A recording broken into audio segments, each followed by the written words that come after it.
NFTs have this combination of unique properties that make them particularly well suited to represent a proof of ownership. So the first is that they are unique, right? You can't have two NFTs that are the same. They all have a unique address. The second is that they are publicly verifiable, which means that if I own an NFT, anyone, and it's on a public blockchain, anyone can go and verify that I am the owner.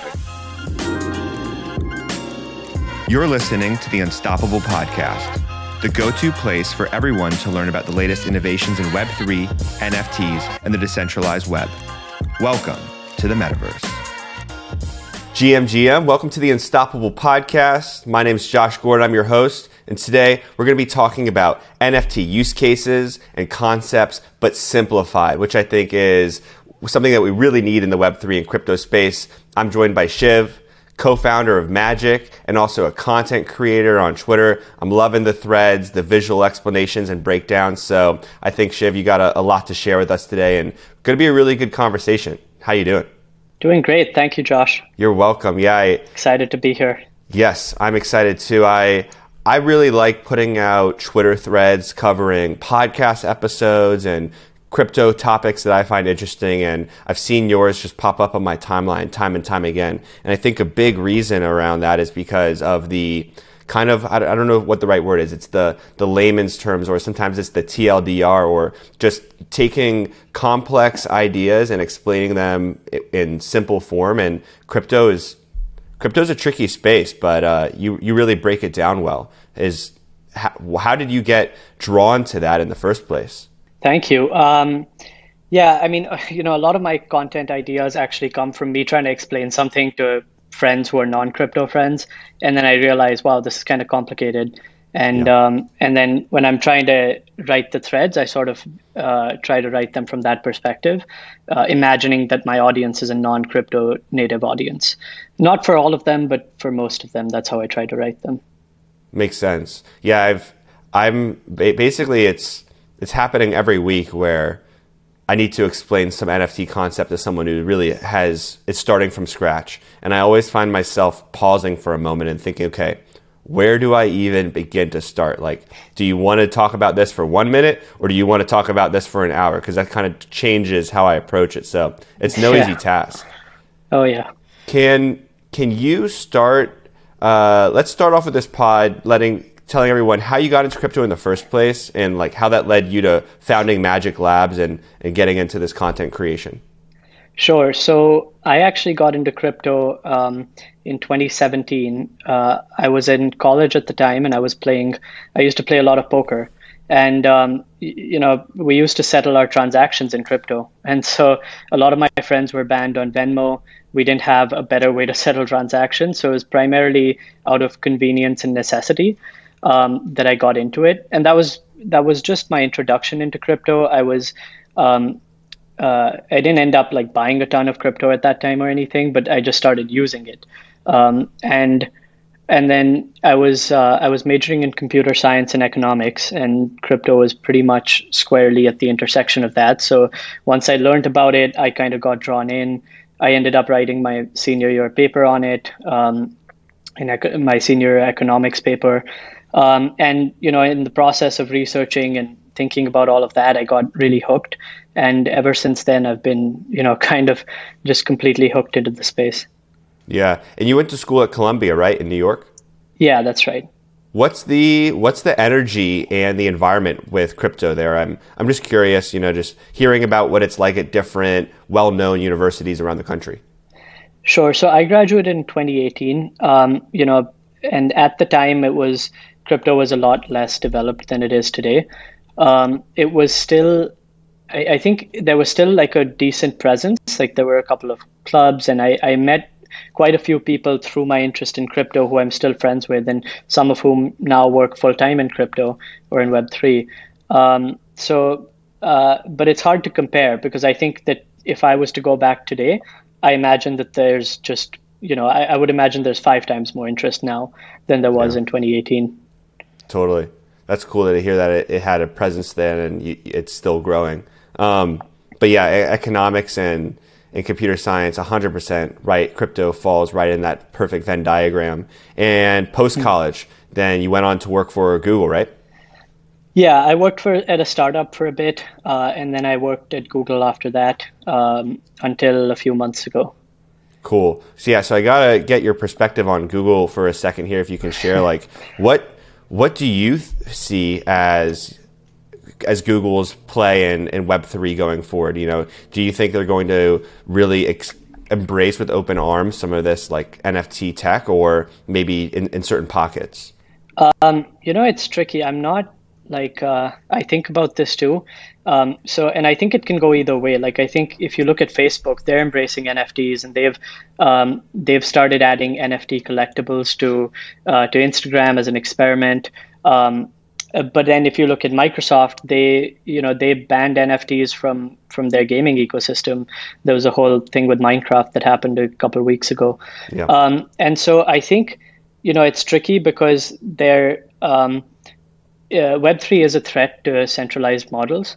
So if you look at YouTube, for example, YouTube has a take rate of 30-40%, right? And there's no data portability and some of these things that we can talk about more in detail in a bit. But Web3 promises all of these things that threaten that model.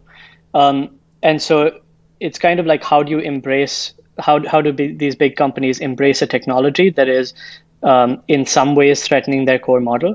And I don't think that's true for every vertical that Google is in. I believe that they'll probably have a presence with crypto in certain verticals where it makes sense for them to integrate crypto on the back end, and where it's just more efficient, right? Maybe in something to do with payments, or it's really hard for me to say because they do so many things.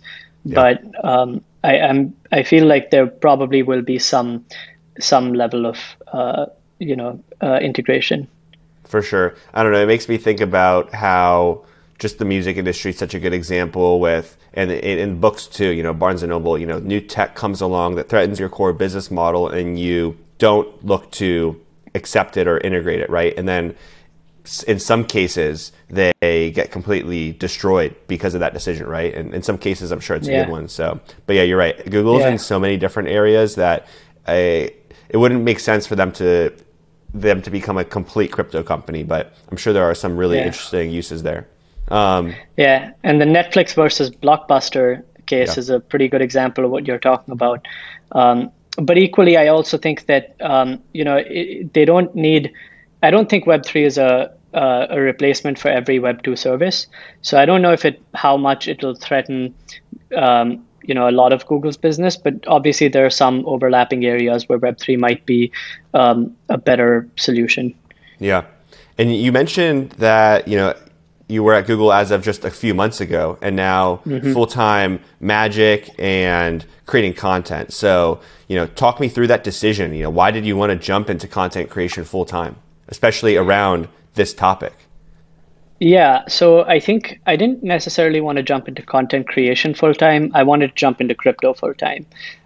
So Google was a great place to work. I learned a ton. There's, the way that they organize tens of thousands of engineers to build product is fantastic. But I think I knew that I'm so interested in crypto. I was spending every available minute just like trying to read and learn and be in the crypto space, that I felt it was pretty clear to me that I wanted to work in this space. What specifically I wanted to do is still unclear, and still figuring that out as I go. But I knew that I want to be spending all my time in this space and on something that I'm truly passionate about. And so content creation was kind of a start to that. I started writing on Twitter primarily as a means to meet more people in Web3, because I figured, I learned a lot about it. I read a lot about it all the time. I use the applications, I invest in it, all of that, but I don't actually know too many people who work in Web3. And so I figured that, one way to get started might be to start writing on Twitter and reaching out to people and just kind of getting more involved with the community. And that's kind of how I got started. And then when I saw, good reception on some of my posts, I kind of doubled down, and it really has allowed me to meet all kinds of great people in the space. So that's why I keep doing it. It's like I get to meet great people in Web3. Totally. And what opportunities have come out of that? I mean, it seems like with Magik, and it's Magik Labs, right? The sole purpose is to create these simple, the simple Web3 crypto explanations and products and services. Yeah, so we're still figuring out what exactly Magik is going to build.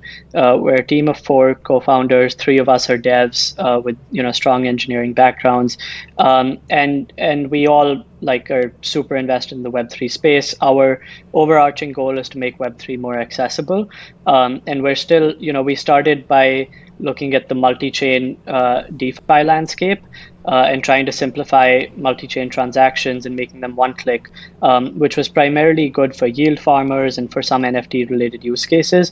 But the users for those markets has died down like 95% in the last 2 months.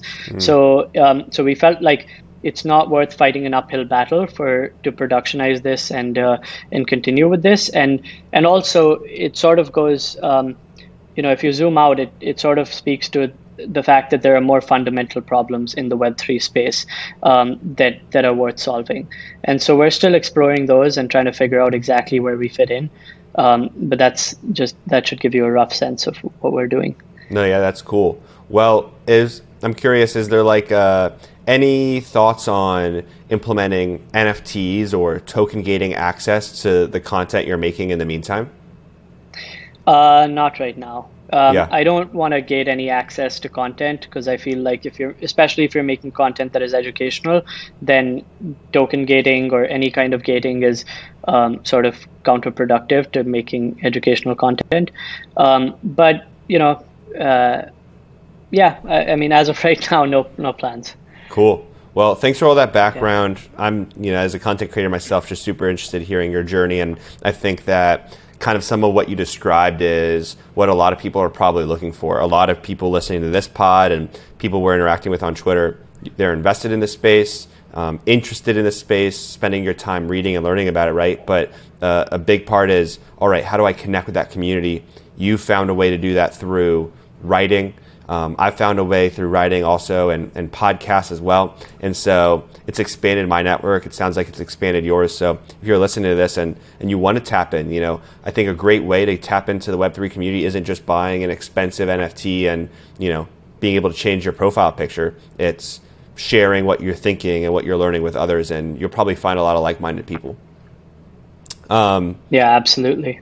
Well, with that, let's jump into the future of NFTs. It's really like the meat of what I want this podcast to be about. And you put out a great thread covering a bunch of different use cases. So I want to talk about, I don't even know how many we have lined up here. We might have somewhere between 8 to 10 really good use cases that are worth talking about in depth. So let's start high level, since you're the simplification king here. What's the value of NFTs? Like, why is the internet a better place for them? And, while you're explaining some of this to me, I think it'd be cool to put me in the shoes of someone who is that beginner friend. So I'm asking you, Shiv, I'm your friend, I'm saying, what's all this NFT stuff you're talking about? And you have to tell me what the value is. What do you say? Yeah. So I think the key with NFTs is that they are a way to represent proof of ownership of something, right? And it's easier to understand with digital assets because you can actually prove that you can own them. But I wrote another follow-up thread to my Future of NFTs one, which was about the properties of NFTs, right? And that kind of explains a little bit about why NFTs have this combination of unique properties that make them particularly well suited to represent a proof of ownership. So the first is that they are unique, right? You can't have 2 NFTs that are the same. They all have a unique address. The second is that they are publicly verifiable, which means that if I own an NFT, anyone, and it's on a public blockchain, anyone can go and verify that I am the owner. Which when we get to the use cases, it starts to become clear why that's so important, right? College diplomas and degrees are something that I always go back to as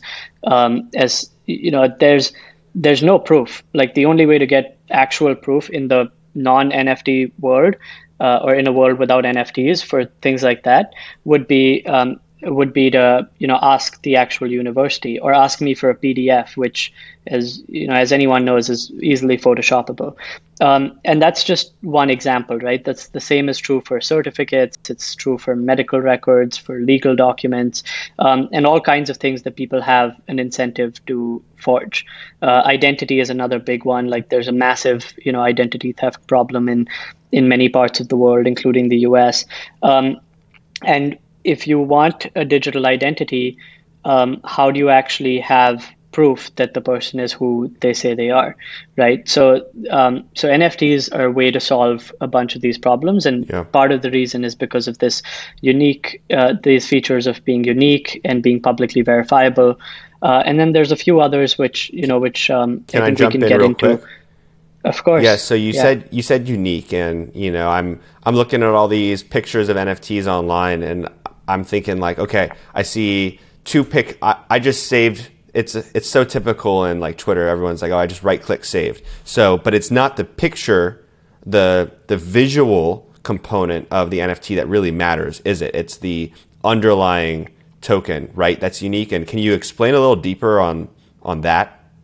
Sure. Yeah, it's the ownership of the token that actually matters. That's the only part that that becomes really important, because sure, you can right click and save the actual image, and similarly with anything else.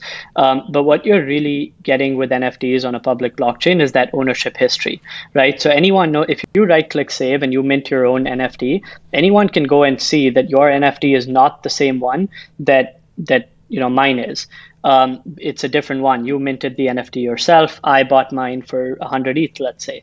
And that's where that difference comes in, is that when you have that verifiability and you have that unique ownership, you just can't forge it. It's easy for anyone to go and verify. Yeah. And maybe I imagine that the UX layers around this will also get better over time, so that the things that we care to verify are just inherently verified for us through a UX layer, like a blue check mark sort of thing. Yeah, and that's something I kind of wanted to hit on. Is you said the words like anyone can go in and verify, and I'm thinking, I don't think anyone can go in and verify. It's actually complex to understand how to read some of the blockchain data. And I actually just started taking this course put out around like data on the blockchain and being able to run like SQL queries on like Dune Analytics to start being able to dive into some of this. But what do you think is the barrier to entry to verify things on the blockchain like high?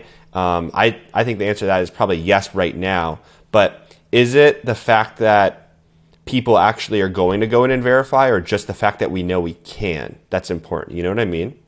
I think the fact that anyone can verify it is important. I think the complexity of verification means that not everyone should be verifying, and this is a problem that I think will be solved by UX, solutions. So the things that we care to verify, someone is going to build a UX to make it simpler to verify those things, right? So and actually, this is sort of like there's a larger point here that I'd like to touch upon, which is that I do believe education in the crypto space is important for getting people onboarded right now.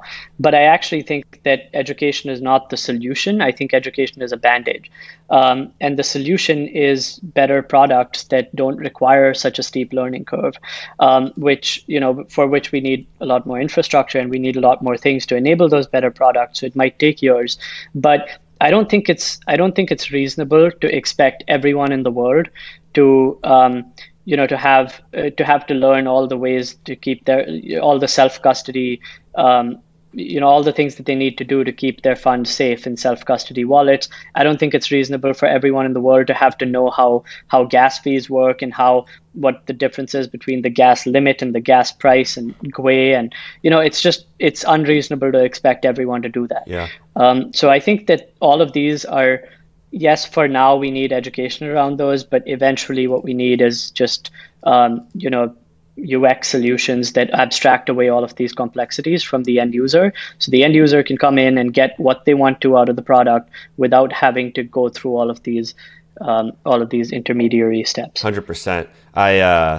You kind of did all the work for me here in a little bit, because some themes I like to hit on this podcast are ownership, identity, and user experience. And I mean, that you just brought it full circle talking about why NFTs are important. So the user experience is something I'm really hoping we get to see better across all these dApps we're using, and kind of crypto applications and NFT use cases. So it's a big focus for us at Unstoppable Domains too. I mean, even something as simple as how you buy an NFT. Like I think your comment around not everyone should need to know how to do all this stuff, it also blends itself to not everyone should have to buy NFTs even with crypto. Like, you shouldn't be restricted to getting into an NFT community or something just by having to download MetaMask and get ETH onto it and then figure out how to sign that transaction. Like, that is one way to do it. I think it's a fantastic way to do it.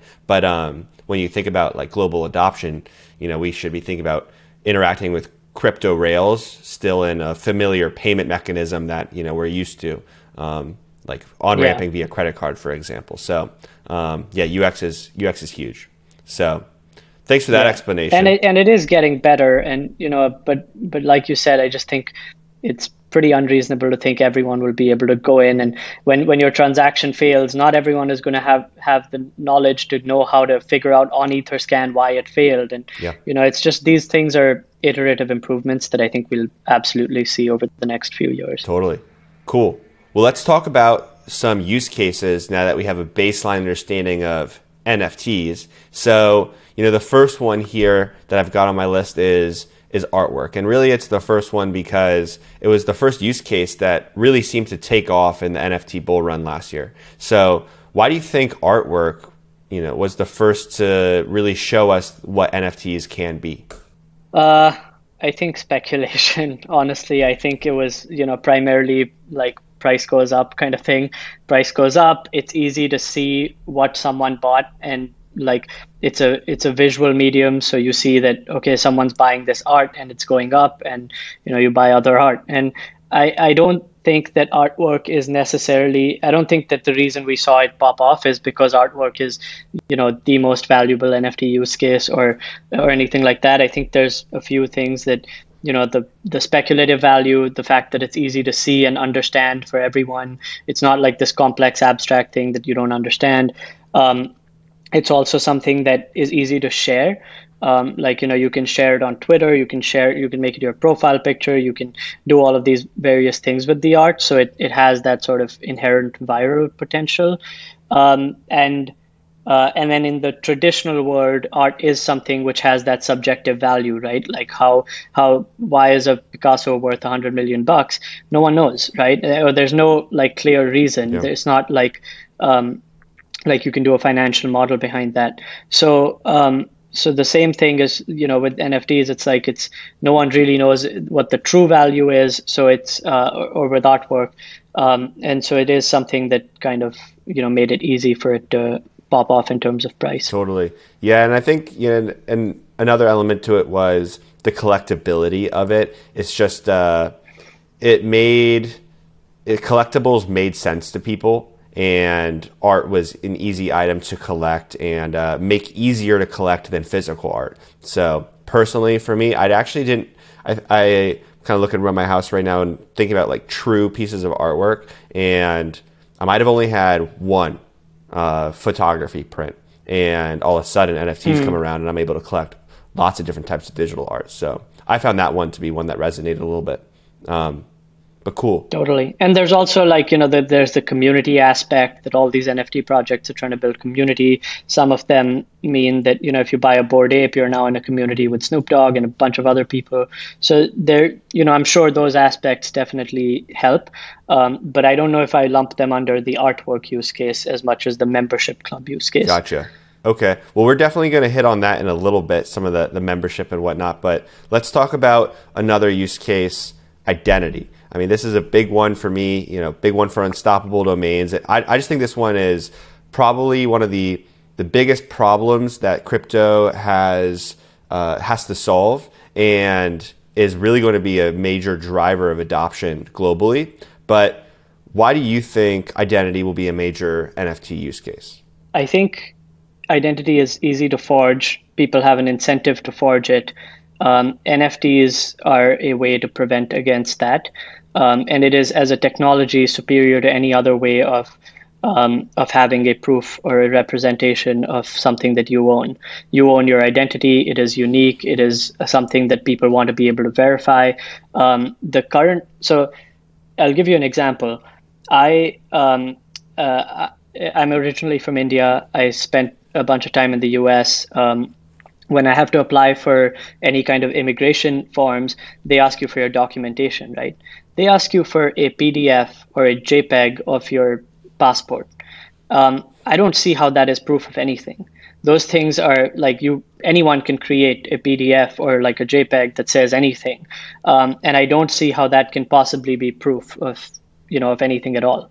And similarly with anything else that you might imagine, like a bank statement or like your address proof or all of these kinds of things, they don't actually prove anything, and which is why you have this like rampant identity theft problem. I think, if I'm not mistaken, it was something like 15 million Americans have their identity stolen every year, right? And I'm sure this happens in other parts of the world too. So I just see like NFTs as a superior technology to represent proof of ownership of something that is unique. In this case, identity. Yeah, and when you think about, so I think I start with identity, and then attached to that identity is reputation. And our digital reputation is something that is very much currently not traced in a good way. It's fragmented across all the different applications and websites we use. It's lacking the ability to take it with me, as I just go around the internet. But how does digital reputation, play a part of this, NFT identity use case we're talking about? So I think identity is like, even when I wrote about this, identity is more than just like the government document, right? And identity can mean different things in different contexts. So as I said, like a bank statement might be, is also a form of identity proof, right? And so when I think about reputation or like on-chain reputation, the first thought that comes to my mind is something like a credit score, right? It's again something where, in the off-chain world or in the traditional world, you have these centralized bodies having a way to determine your credit score, which is opaque, and it depends on only information that they have access to, not everything that is associated to your actual identity or your actual, financials.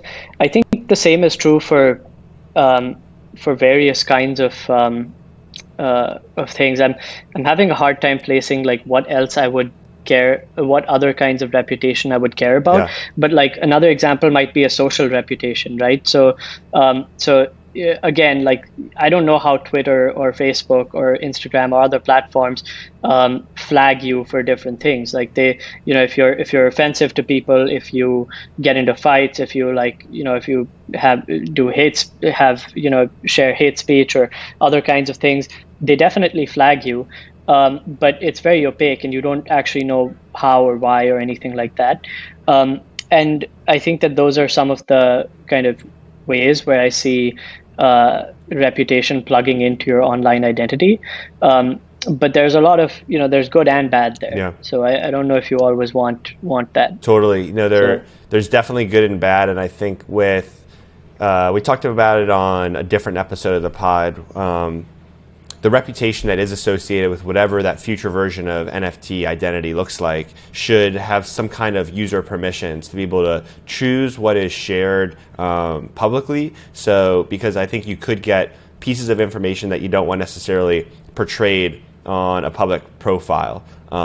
There's got to be some kind of flagging mechanisms so that the user gets to choose. It's not like third parties are just attributing reputation to that piece of data, that NFT. But I think we might think about identity slightly different. I know we were talking pre-recording around this. Like I think about it very much right now in the form of NFT domains as the kind of application of this use case, right? and you let me know what you think on this. So with an NFT domain, like an unstoppable domain here, it starts off with the easy to understand. I'd say that starts off at the high level of you can attach your wallet address to it. So instead of sending crypto to OX123, I can send it to shiv.nft, right? So you would now have a little bit of a more human readable form of your address, right? On top of that, you might have on-chain activity. Maybe you mentioned you're a writer. So let's say you've published on Mirror like 10 times. Like you might be a Mirror super user. I'm just taking a guess at that. And you might have a Mirror super user badge to it, right? So I can see your online name, shiv.nft, and then I can also see your transaction history has surfaced reputation. It surfaced a badge that you are a writer. So that kind of gives me insight into who you are. And then, maybe another component of this identity is you can attach like an email address to it, and so now when you go and log in on a a decentralized application, they can communicate back and forth to you. Because right now, when you go to connect to a dApp, connecting with wallet, there's actually and I'm kind of interested on your take here, especially with your software engineering background. Like when you connect with wallet to a dApp, there's no way for two-way communication to happen. Sure, the dApp can maybe see a little bit of high-level information around, actually not fully sure, but they can see what other NFTs you hold, or maybe they can see what wallets you're transacting between. But they have no way of saying, hey, Shiv, what do you think about this feature we just announced? Or if you'd like to be an early access user to this, you can get 20% off your next purchase. So I see that NFT domain being the NFT application around identity here, because it can give you a lot of different things we're talking about. Yeah, totally. I mean, I think, when it comes to identity, like I said, there's so many forms of identity, or so many forms of, linking your off-chain identity to your on-chain identity. So the one I mentioned might have been, government-sponsored identity. But equally, I think this concept that a wallet is anonymous and has no person attached to it, while that's like good for certain things, and a lot of people who were originally believers in crypto, like kind of are pretty attached to this, I think it also holds us back from a lot, right? So if you truly want crypto to become mainstream, and you want adoption, and you want like it to become integrated with real world use cases, you will need wallets to have an identity associated to it, because there's a lot of use cases where you need to know who the person is.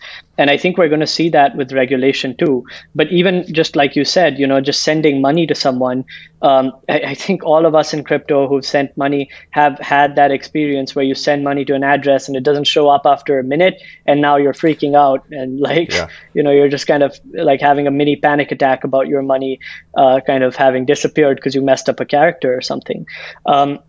And so I think it's pretty clear that like for crypto to become more usable, and you want people, like actual people interacting with this world, especially if we have like social use cases and other kinds of use cases, it will mean human readable names, which is exactly what an NFT username or an NFT domain is, right? So I'm totally convinced that that'll happen.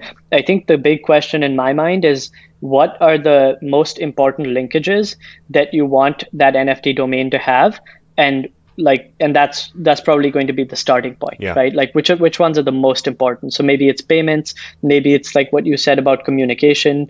I even think there's a possibility that so I've seen a protocol working on an email sort of an email solution for Web3, where like you can have two-way messaging between different wallet addresses. But I even think it's possible that we see something where you link your wallet address to a Discord account, just like sign in Discord with your wallet, and now any dApp can communicate with you in Discord, right? Because they know that like all these users who have a Discord account linked to their wallet are people who are our users, and we can communicate with them. So it could be it could be something like that, where you link to different social profiles that you have, which might be Discord, it might be email, it might be something else, and then that creates like a communication layer in Web3. 100%. Yeah, email is definitely something we're thinking about at UD, and it's like the feature we rolled out recently is you can get a private email address that's tied to your NFT domain, and so in your profile in the back end, you link your personal email. But when you give the email out to dApps and whatnot, they see the private one, the like shiv.nft@ud.me. Sure. And when they communicate, that's it great. forwards to your personal. And when you respond, that response comes back through the private NFT name email. So it's kind of a way of giving your personal one, but using that third intermediary email with your domain name. But yeah, communication is going to be important.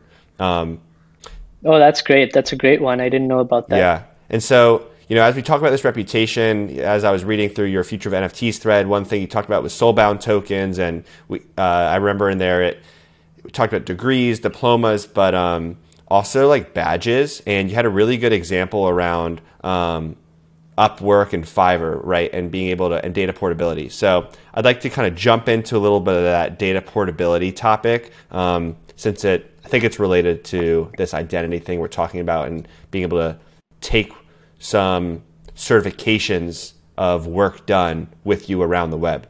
Could you break that down a little bit for me? Yeah, absolutely. So for anyone who doesn't know, a soulbound token is essentially just an NFT with one extra condition, that you cannot transfer it to another wallet, right? That's the only difference between a soulbound token and NFT.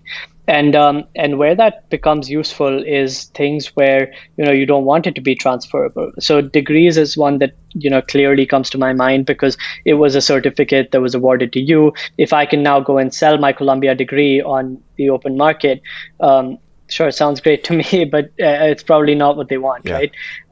So I think that's a pretty obvious use case. I think when it comes to data portability, it's slightly different from the soulbound tokens piece, but the essential concept is, so when I write on Twitter, Twitter actually owns the content, right? Twitter can modify it, censor it, alter it, remove it as they please. Same is true for pretty much any other Web2 platform. If you post a photo on Instagram, Instagram owns the photo. You are allowed to view it, and it comes under your profile, but it's actually owned by Instagram. In Web3, if you have something in your wallet, you own that thing, right? So similarly, if you think about writing, if I write an article on a Web3 platform and that article is represented by an NFT that is in my wallet, I actually own that NFT.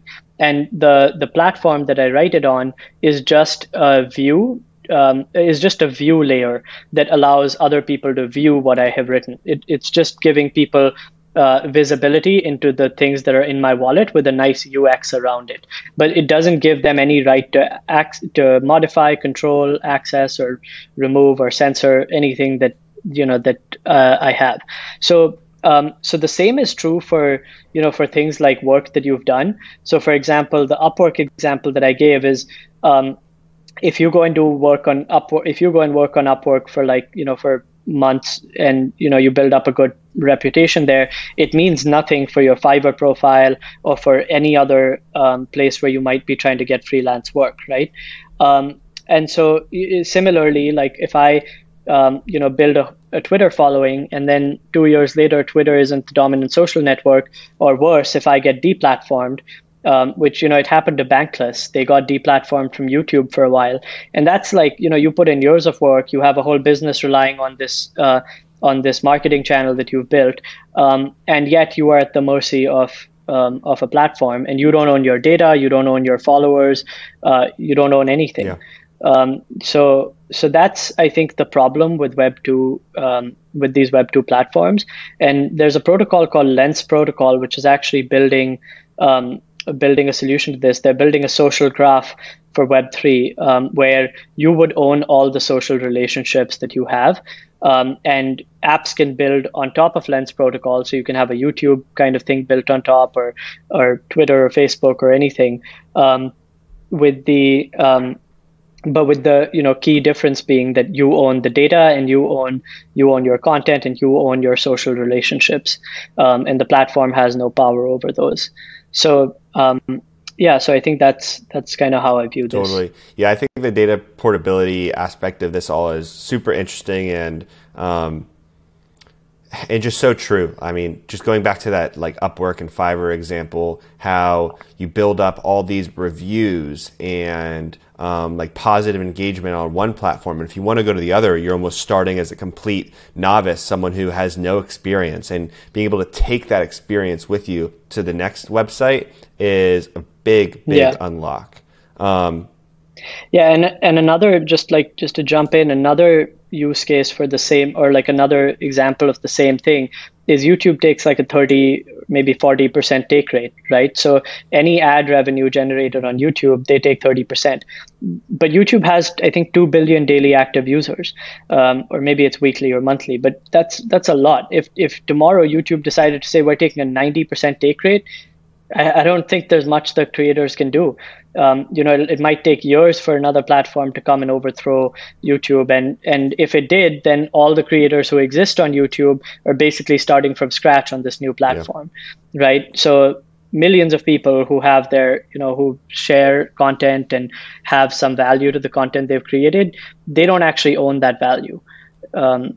So yeah, I mean, it's like it's a bigger problem than it initially sounds like when you start to really think about it. And what some of the topics you're talking about there is the creator economy. And it's interesting. I think something interesting about the creator economy is what you just described there is such a prime example of why NFTs and user-owned smart contracts are really good solutions to someone who creates on the internet. And a lot of people hear that, and I almost wonder if it falls on deaf ears sometimes, because most people aren't creators, they're consumers.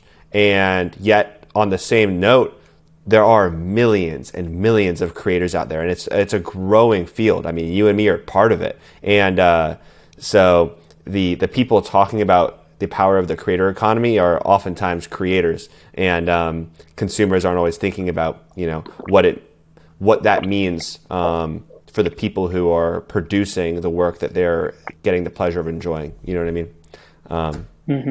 But let's talk about another use case here. I want to talk about tickets. It's not a sexy use case necessarily, but I think it's going to be one that we're going to see very soon. It just feels like it makes sense, and it's something that's easy to implement here. But is ticketing just the next mainstream use case we're going to see in maybe even this year, 2022, maybe 2023? Yeah, I mean, I think ticketing is a pretty easy one, right? It's a pretty easy one to see the value of, and it's also it's a digital asset, right? Like most of these tickets are digital assets. It's a lot harder to tokenize a non-digital, like a physical asset. Like if you think about something like real estate, the tokenizing that is a whole different beast than tokenizing something like a ticket, right? Which is already a digital asset. So I think that makes it like a really easy one to implement, because it's a strict improvement from the existing system, right? And there's a few reasons for that. One, you get a marketplace with inherent buyer and seller protection. The smart contract isn't going to release the ticket to someone who hasn't paid the full amount, and it's not going to give you a fake ticket because it's publicly verifiable. And you also can't, you can't have fakes, right? Someone can't spoof the ticket, because it's very easy to see that this is from the actual collection where the tickets came from. It's tradable. The creators of the ticket can get royalties from it, which is great for them. Why would they not want royalties? And you get, the kind of the market pricing, right? It's like when you go and try to buy and sell tickets on something like Facebook Marketplace or Craigslist, those are inefficient markets, because people, they are not meant for what you're looking for, and they are not the only market that you're trying to use to find these things. So it's fragmented, it's like non-standardized, there's just a lot of problems with buying and selling on Yeah. those.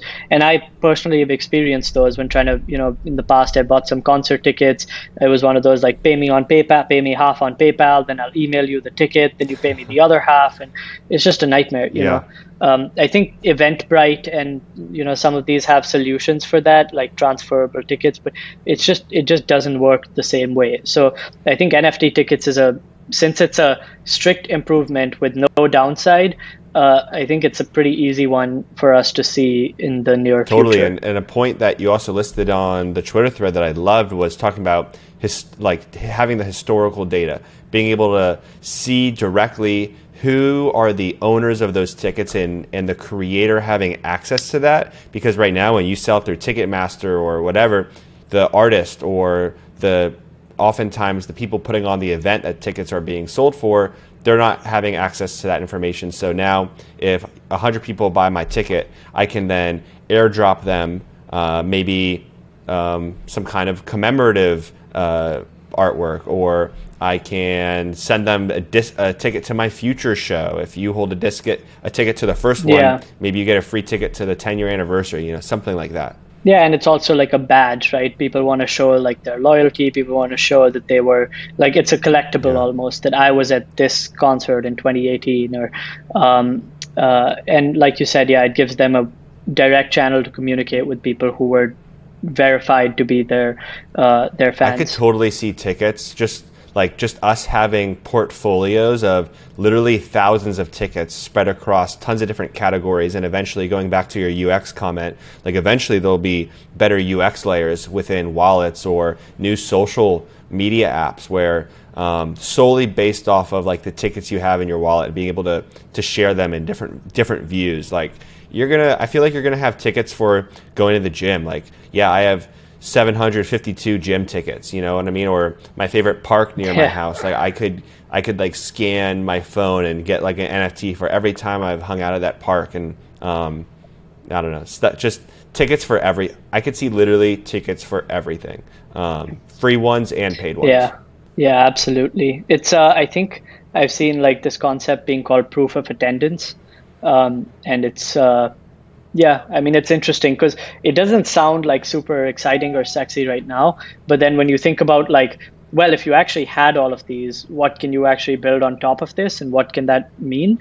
A lot of cool stuff that comes up. Awesome. Well, maybe we have time for one more question before we get into 1.2 Web3. So I'm going to give you the choice here. Do you want to give me like the 1 minute TLDR on real estate NFT use cases, or throw out a trend that you think we're going to see grow to mass adoption in the next like year or two? Let's talk about real estate. Yeah. Okay, cool. So give me like the 60-second breakdown of why tokenizing real estate is helpful.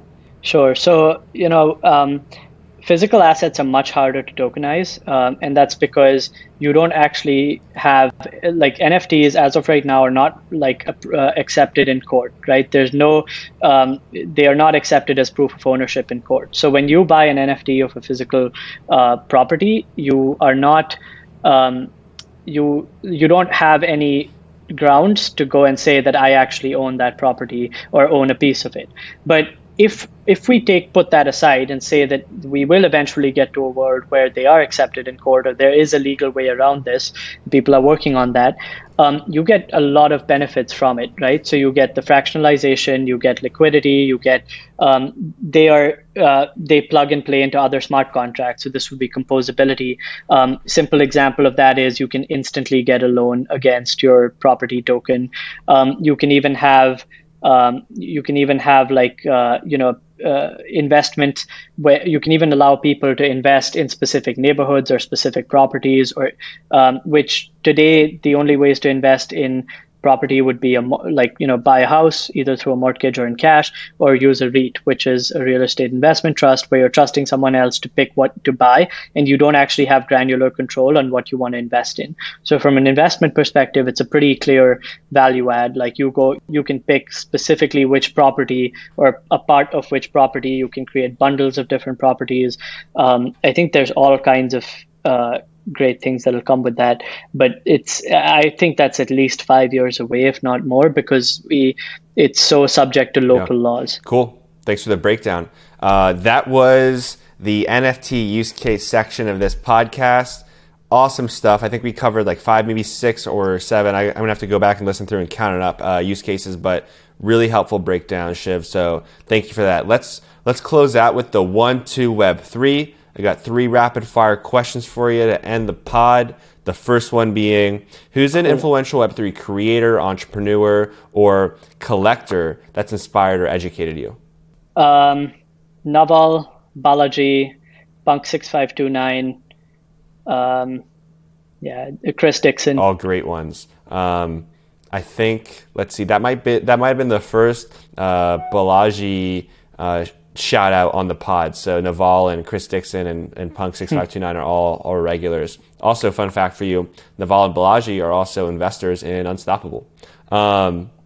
Yeah. Oh, so awesome. Second question, favorite NFT, what's yours? To be honest, I'm not a big NFT collector, so I don't have a good one for you here. Oh. I would say it's my domain. All right, there you go. And third question, in 5 years, what's the craziest thing that we'll be doing in the metaverse that people just aren't thinking about yet?